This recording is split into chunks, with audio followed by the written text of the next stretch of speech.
Do y'all want to go into the crypt? As I get older, the more and more I appreciate stained glass. Hello, ladies. They both died of yellow fever. We do know that it was hit by a cannonball during the battle. No way. Wow. Make your way all the way back here. Reverend Jimmy, all the way to the top. That's our tagline. Founded in 1841 and still making history.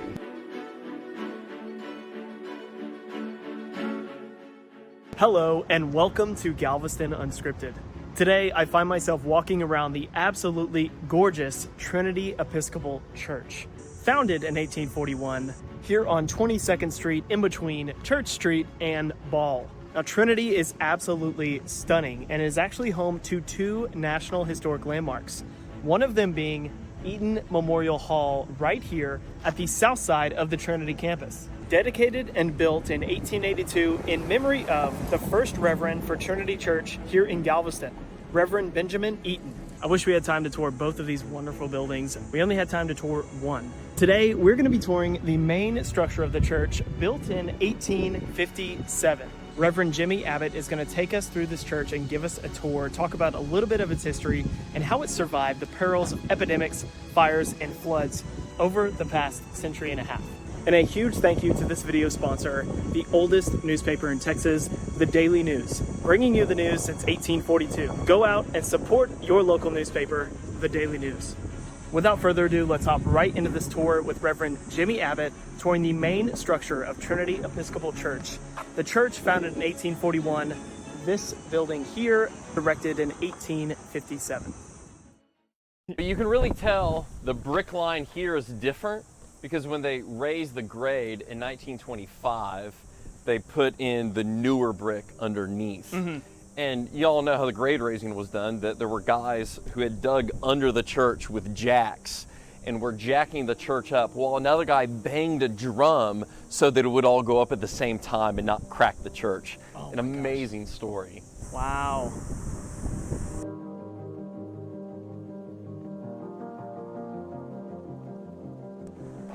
So there were 5 members of Trinity Church who died in World War I. And so a tribute to those who served and a memorial to those who made the supreme sacrifice in the World War. Then of course this was added after World War II. These are the names of the men who died during the war. And then here are all the men and women who served from Trinity Church in World War II. Oh my goodness. And they really were sending everybody over. One of the great stories too is on D-Day, June 6, 1944, the priest got a telegram that the invasion had started. And so he came up to the church at 5 in the morning and started playing the bells, and people gathered in the church all day long during the invasion till 7 o'clock that night. Yeah. Oh my goodness. Wow.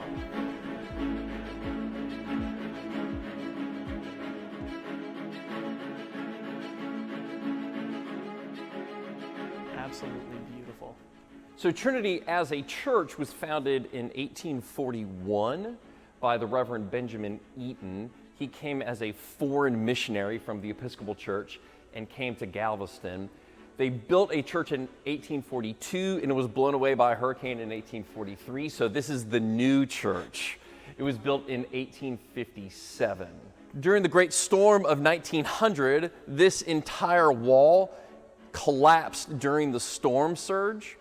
And there are some great pictures when standing on the outside looking in, you can see how the entire wall was just destroyed. So that means all of these windows here are all 20th century windows, while some of these windows over here are 19th century windows.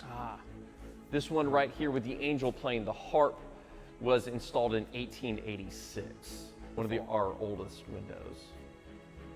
Before we had air conditioning, we had oscillating fans. These little pedestals here on the columns were not for candles, they were for fans to cool the congregation. And back then all the windows could open, and so they would get the onshore, offshore breeze to cool them during the service. And then if you look up in the ceiling, you see those trefoils there. Those used to be open, and that was the hot air escape. Those little openings have their own pitched roofs so that rain couldn't come in. But that was how they ventilated the building before air conditioning. One of the most memorable stories is it's March 19th, 1871. It's a Sunday, and the Reverend Benjamin Eaton is giving a sermon. He's preaching, and he says, "I feel the cold hand of death. I see a vision of angels carrying me away," and he collapses and dies. And he's buried underneath the altar in a crypt, and we can go look at that. But really is a powerful image of his faithfulness and his devotion here at Trinity Church, and one of the great stories that we have. I see the cold hand of death. And then the church was draped in black for 30 days of mourning. And as he was lowered down underneath the altar, the children of the church stood on that balcony and dropped rose petals as he was lowered down. The Victorian drama of that is so amazing. I just love that so story. Dramatic. This particular organ is the third organ at Trinity Church. It was installed in 1987 with the organ pipes here and the what's called the antiphonal organ at the back of the church. There are 4,086 pipes total. I cannot believe that I get to do this, go and tour these amazing churches, because everywhere we go, it's like every other block has something unique and unbelievably fascinating, like the organ or like something. There's so much history just so densely packed into the city, but then you come into a place and everything is just so historically dense within each of those places. I mean, I almost feel as if there's baggage, but good baggage. Mm-hmm. That every time I walk in, I even think to myself, as I'm standing in the pulpit, not that I'm going to die, but to know that there is that closeness and that history every time I step in there. It's an amazing gift. This window was given in 1905 in memory of George and Magnolia Seeley.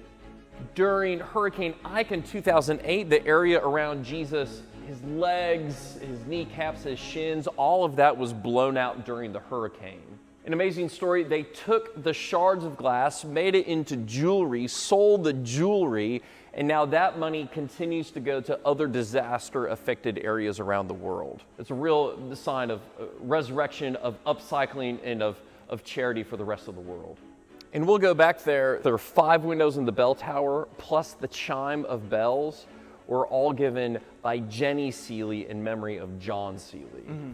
Down into the crypt. Let's look at that brick. Wow. Oh my goodness. This is, breathtaking. It's really amazing. Now, I think, just as part of the history of the building, that the headstone used to be flush with the floor, but during the grade raising, it created this vault space here. And you can see then this is where they put in so many of the pipes and wires and all of that for the rest of the church. And then on this wall, when you are the priest here and when you die, there are no other ashes or remains here, but you get a plaque. So I know that my plaque will go right here because I'm the 12th rector at Trinity Church. And then, of course, the whole building continues to go back farther. You can duck and make your way all the way back here and see how there are, this is so much of the ventilation. The organ blower is right above us, essentially a big vacuum engine that runs the organ is all of that equipment runs down here under the church. There's one other bit of history here. There were a few times that the Reverend Benjamin Eaton would go on fundraising trips, especially during yellow fever. While he was gone, these 2 priests served in his absence, and they both died of yellow fever. Oh, man. So when Benjamin Eaton died, he gave this plaque out of his will as a memory to those 2 clergy who served in his absence. Mm-hmm. So talking again about, yellow fever and, how terrible that must have been. And I love how, one bit of history always spurs off another entire chapter that needs to be explored, like yellow fever and diseases and even war, right? Oh, sure. Man. So during the Battle of Galveston on January 1st, 1863, we know that Confederate infantry were hiding behind Trinity Church. As the Union then was sending shells into the city, there was a cannonball that hit the church back there behind the organ. The legend is that the cannonball is still there and that they patched up the wall around it. I don't know if it's actually there, but we do know that it was hit by a cannonball during the battle. We gotta go find it. I know, get on a ladder and, with a metal detector and all that. X-ray I know, of that is it area? actually there?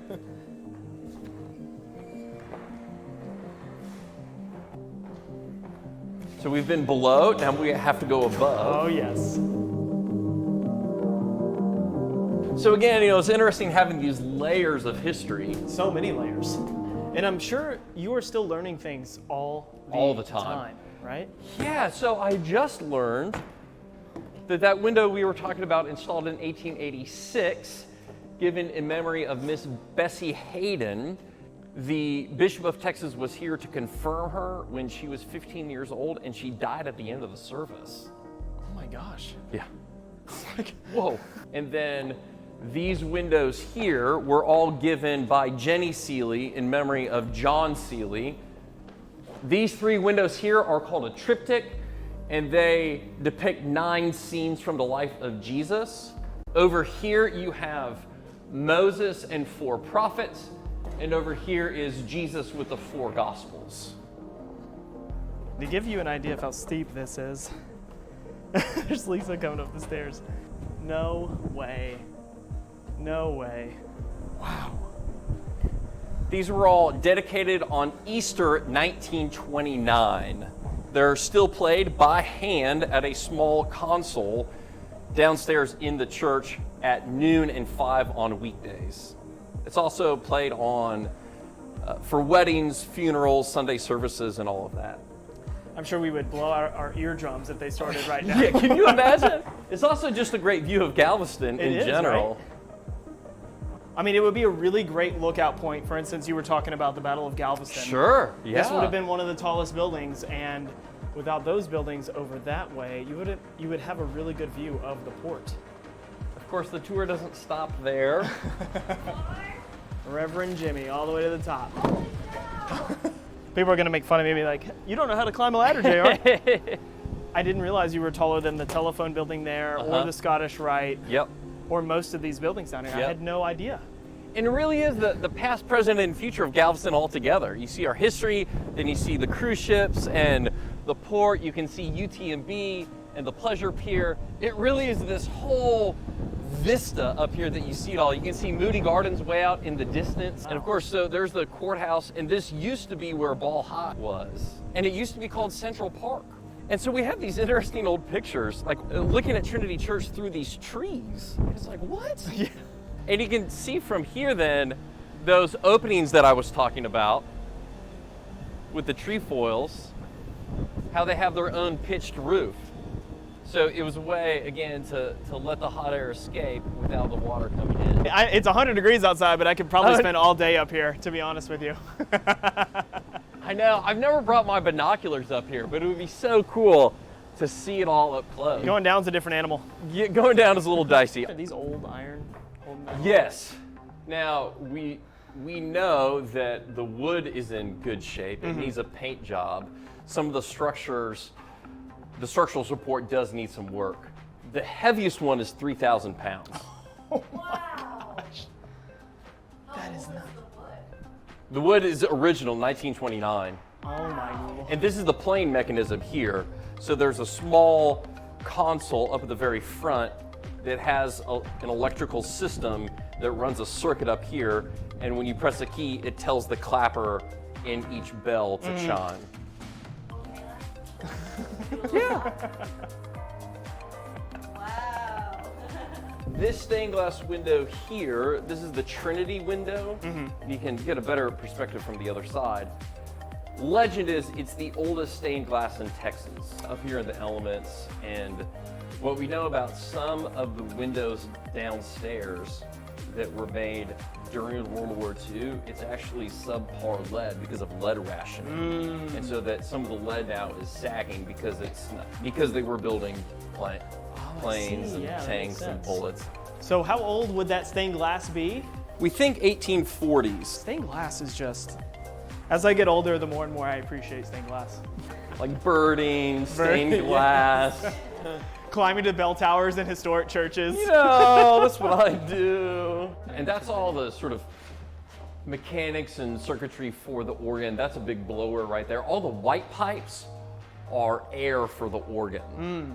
And all Okay. the other cords and pipes are all the electronics for it. Ah, okay, that makes sense.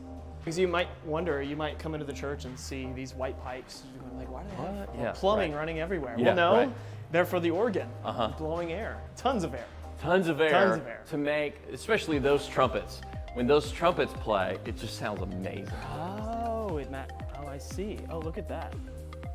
Oh, that is a nice little detail. Thanks, Erika. That was great. And it's interesting, we talk about preservation, but there's really no preserving it, right? Because it's always about updating it and retaining our history, but knowing that it also has to function as a church today. So here's the live stream camera and transmitter here, which is such a 2023 thing in an 1857 building. And it's always like trying to get these new things in an old place. It's such a hassle, but it's all so worth it. Well, you're making history in your own right, aren't you? Yeah, we're trying. That's our tagline. Founded in 1841 and still making history. Right? Now, does this entryway have an interesting name? It's the narthex, and it comes from the same word as naris, like a nose, because it's kind of hanging off the end of the church. The narthex. That's Isn't that great. amazing? That is great. Reverend Jimmy, thank you so much for giving us this tour. This has been great. Yeah. Really appreciate Happy it. y'all are here. Welcome anytime. We love having people come take tours of Trinity Church. The best way to do it is right after the main Sunday service. That main Sunday service is at 10:30. Then at 11:30, we always have our tour coordinator here to welcome people, to show them around the church. Yeah. And that's one of the great gifts that we have, is that people are always here and that we always want to showcase this place. Again, because we see ourselves as stewards of this place, not as owners. So we want to offer this place to anyone who wants to come, experience the grandeur, the history, the beauty. It really is something that we want to offer for everyone else. A huge thanks to Lisa, my wife, and Erika, the Galveston Unscripted media coordinator, for helping me film this tour. Thank you so much for watching Galveston Unscripted and watching this tour of Trinity Episcopal Church. If you enjoyed this tour or learned anything at all, be sure to like and subscribe and follow us on all social media. We are everywhere. And if you haven't yet, go check out the Galveston Unscripted podcast. We are everywhere you find podcasts, including Spotify and Apple. We dive into so many aspects of history on there. Long-form interviews, short informational audio guides, you name it, we've got it covered, exposing how this little island had a part to play in Texas and American history. Thanks for watching, and we'll see you next time on Galveston Unscripted.